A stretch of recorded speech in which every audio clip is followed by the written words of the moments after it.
Today we're going to explore the most unique abandoned village dito sa Taiwan, ang UFO Abandoned Village.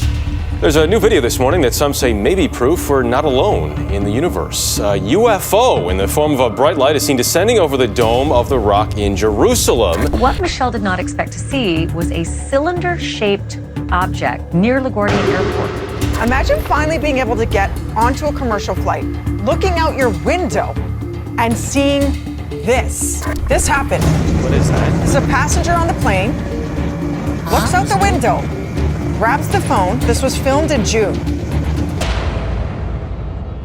They start building this village year 1960 by a Finnish architect Matti Suronen. Ang design nito ay futuristic at sinadyang kakaiba para maka-attract ng mga buyers. Ang mga bahay ay gawa sa mga lightweight fiberglass, reinforced plastic para mas magaan at para rin mapanatili ang bahay na warm. Kada bahay ay may sukat na 50 meters, pero sa loob, kumpleto. May living room, kitchen, dining room at lahat na makikita mo sa bahay, kumpleto rito. Design din ito na nakastand para kung gusto ng owner na ilipat yung kanyang bahay sa mas magandang scenery, mas madali itong maililipat. But unfortunately, due to the volatility of the global economy, hindi pa natatapos ang buong plano, kaunting bahay pa lang ang nagagawa, napilitan nila itong ipatigil. Dahil sa 1973 oil crisis, sobrang tumaas ang presyo ng plastic at langis. Hindi nila kinaya ang presyo ng pagtaas nito dahil pati ang pagtransport, nagmahal rin. At kung iisipin mo, napakaganda sana ng plano dito.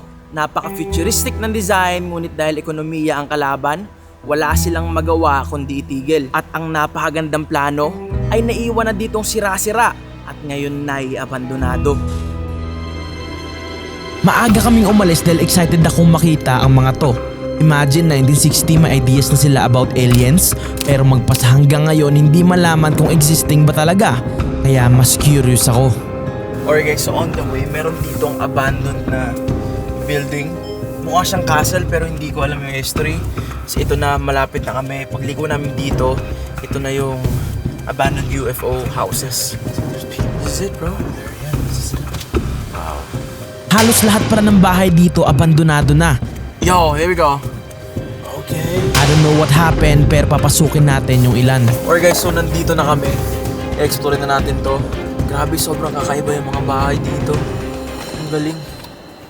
Sobrang daming mga abandonadong bahayan dito. Look at this. May bangka pa dito sa gilid. Dahil siguro tabing dagat din. Tapos pati yung mga maliit na bangka, abandonado na rin. At halatang hindi na siya nagagamit ng matagal ng panahon. So right here, silipin natin kung anong meron sa loob nito. Basag-basag na yung salamin niya. Andito pa lahat sa loob yung mga gamit. Andito pa yung mga TV, yung mga bangkuan. May washing machine pa. May mga UFO houses na. Sinubukan kong pasukin yung loob and what I found is very interesting. Meron pa dito yung generator. Natirhan to. Natirhan kasi may mga gamit pa eh. Sa loob ng bahay na to meron pang generator. Mga gamit at kalat, may laman din yung bathroom at isang kamang nabubulok. Napansin ko lang ang ganda ng view niya. Kasi dito, dagat na. Sinubukan ko ring umakyat sa taas. At dito ko na nakita ang mga UFO houses. Halos lahat ng UFO house wasak na talaga. At bigla akong nagulat na may makita akong ibon. Patay na ibon. Bumaba na ako dahil malawak pang i-explore natin. Ito guys, daming surfboard naman dito. Ito naman yung design nito, yung bahay niya na UFO, pinatayuan niya pa ng bahay. So yung UFO niya may cover pa. Pero pati ito abandonado na rin. Gusto ko na rin sana pumasok sa isa sa mga UFO, kaso lang Ito yung UFO kanina na sira-sira na. paglapit ko merong malaking sangang nakaharang kaya ang hirap nito pasukin. Pinasok ko yung sumunod na UFO. Kaso lang ang problema, sarado naman to. So sarado na. Nakaano ng Roscoe. May maliit na bintana at dito ako sumilip. Na-imagine ko yung itsura noong ayos pa. At mukhang masaya nga tumira sa bahay na to. Grabe, ang liit lang niya pero maximize yung space. Meron ako dito nakikitang toilet, may bathtub. Ito yung living room, yung sofa. Ito yung kitchen, for sure. Ang cute, ang liit. Bumaba na ako para makita naman yung paligid. Tingnan nyo naman to. Ring dagat. Tapos white sand pa. Perfect talaga. puntahan naman natin yung kabila. Yung napakaraming abandonadong mga UFO house. Sa wakas may nakita akong bukas na UFO house, kaya ito yung pinasok ko. Wow, malaki pala. Malaki siya, guys. Nagbagsakan na at delikado na sa loob nito. Pero may sarili itong kitchen na dito na rin ang dining table, living room, isang maliit na kwarto at isang malaki. Siguro ito yung master's bedroom. Tapos meron ding sariling CR. Grabe, kompleto sa loob. Tapos imagine, ito yung view mo. Ang ganda, ang sarap.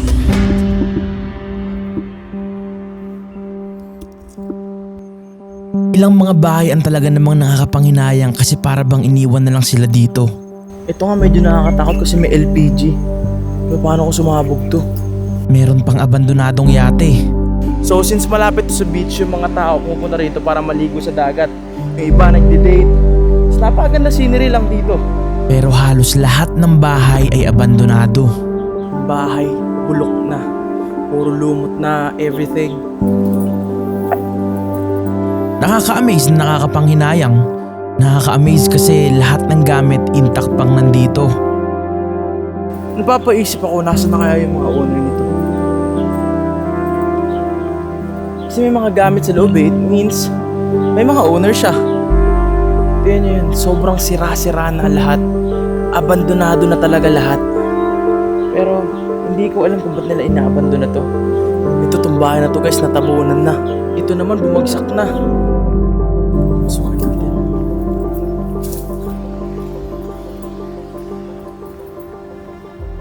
Oh, it feels like someone's camping here, bro. I know. May nakatira yata dito. Look at the calendar, bro. 2018. So I think someone was living here around that time. Kala ko may nakatira. Kasi may mga gamit pa sa loob. Yung pala, parang inala sa mga may-ari 2021 kasi yung last calendar niya is 2021. Mukhang office tong lugar na to. Meron pang kalendaryo, andito pa yung ref at medyo marumi na rin ang paligid. Umakyat ako ng second floor and what I found? Ito siya, guys, yung itsura. Malaki rin. Isang magandang palikuran na may bathtub pa. Sinubukan kong pumasok sa loob. Wait, oh my gosh. Babagsak na to. Kaya bumaba na ako dahil literal sa mga kabilang bahay na napakalalaki lahat ng iyon abandonado. Dude, even the car is abandoned, bro. Grabe, sobrang yaman siguro ng mga nakatira dito, no? May Spider-Man na dito. May pinaso akong isang bahay na napakalaki at abandonado. At pagpasok ko, Yo. Oh my gosh. Scary. Wait lang. Takot ako, guys. Wait lang. Kuha ko flashlight. napakagulo na ng sala, naiwan rin dito ang mga instruments at mga pagkain. Natakot ako dito sa jacket na to. Putik na jacket to. Daming bike. And for sure, the owner is musician. There's a guitar out here. At sa second floor naman, pag-akyat ko, dahil na rin siguro sa lindol ay naglaglagan na yung ilang mga gamit. At sa kwarto ay nagkalat din ng ilang mga beddings at mga damit. Daming libro dito, guys. Sa mga kwarto ay intact pa dito ang mga aircon. Grabe, yung mga gamit nagkalat. Hindi ko alam kung bakit, kung meron bang nanloob dito o ano, pero nagkalat lahat ng gamit, guys. At sa kabilang kwarto naman, Yung owner ng bahay na to, musician. Meron din ditong drum, yung lagayan ng drums. at isang bagay ang aking natuklasan. Siguro dating kapitan ang may-ari ng bahay na to. At paglabas ko nang tingnan ko ng malapitan ang bumagsak na frame, ito ang aking nakita. At ito ang patunay na ang dating nakatira dito ay dating mangingisda at nakatira sa Ohio. Alam mo yung pati yung mga damit, iniwan din nila.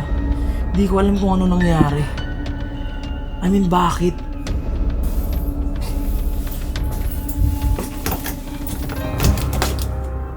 Oh, rooftop. Nakaka-amaze makakita ng mga ganitong bagay.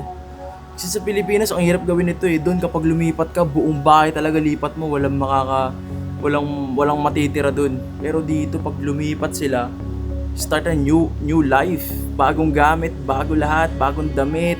bagong washing machine, dito bago lahat. I mean, sa lahat na napunta ako sa Japan, hindi ko alam sa ibang mga bansa, pero parang ganun sila. Na-amaze ako kasi Pinoy ako eh.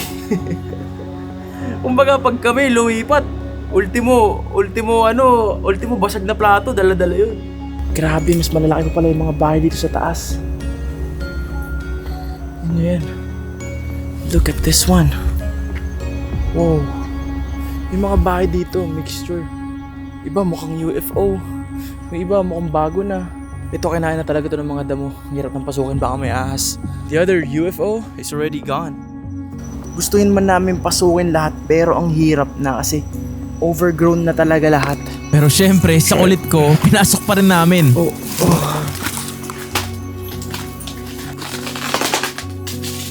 Kung isipin mo, sayang no? Pero sa perspective nila, paniguradong hindi. Maybe for them, new house, new goals, new beginning, new everything. And it's the same with life. If you wanna change, move on. New goals, new beginning, new everything. Anyways, naniniwala ka ba sa alien? Comment down below and let's try to investigate.